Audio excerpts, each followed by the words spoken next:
చేస్తున్నా.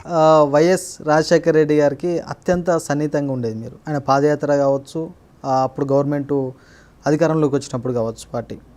ఒకవేళ ఆయన ఇప్పుడు బతికుంటే మీరు ఏ స్థాయిలో ఉండేవాళ్ళు? ఇంకా అంటే అది చెప్పలేమండి, ఊహా ప్రశ్నలకు చెప్పలేము. ఆయన గొప్ప నాయకుడు, ఆయనకు గొప్ప అభిమానిని నేను చాలా పెద్ద ఫ్యాన్. ఆయన ఈరోజు కూడా గట్టిగా చెప్పగలుగుతాం, ఆయనకు పెద్ద ఫ్యాన్ నేను.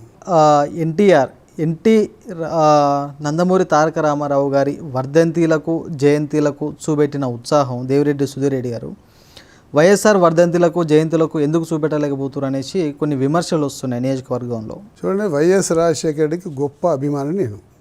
వైఎస్ రాజశేఖర జయంతి వర్ధంతిలు నేనే పార్టీ మారినాక కూడా చేసిన. దాని పేపర్ కటింగ్స్ కూడా చూసుకోవచ్చు. కాంగ్రెస్ పార్టీ దద్దమ్మలు ఎవరు చేయలేకపోయినా నేను చేసిన.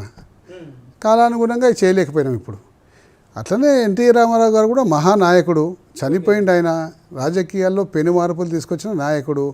ఆ నాయకునికి వర్ధంతి జయంతి సందర్భంగా పోయి పుల్లదండ వేస్తే తప్పేముందండి?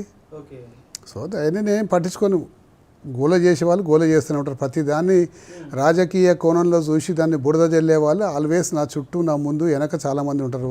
వాళ్ళు బురద వెళ్తారని చెప్పి నేను ఏ పని చేయకుండా వాస్తవానికి ఇప్పుడు చేస్తురా వర్ధంతులు జయంతులు? మా ఆఫీస్లో ఫోటోనే ఉంటుంది, మీరు వచ్చి చూడండి, చూస్తే మీకు అర్థమైంది. ఈ ప్రశ్న అయ్యారు మీరు నన్ను. రైట్. అదేవిధంగా 2023-24 ఎమ్మెల్యే ఎలక్షన్ చూసుకుంటే అఫిడవిట్లో దేవిరెడ్డి సుధీర్ రెడ్డి గారు తప్పుడు ఆస్తులకు సంబంధించి తప్పుడు వివరాలు ఇచ్చారనేసి ఒక కోర్టులో కేసు నడుస్తుంది. దానిపై మీ వివరణ ఏంటి సార్? కోర్టులో వేసే వాళ్ళు వేస్తారండి, దానికి నేను అభ్యంతరం పెట్టాను. ప్రజాస్వామ్యం ఇది, ఎవరు నా మీద ఏదైనా కేసు వేసుకోవచ్చు. ఇంకొకటి, దేవిరెడ్డి సుధీర్ రెడ్డి అనే వ్యక్తిని సృష్టించింది ఇద్దరు బీజేపీ వాళ్ళు.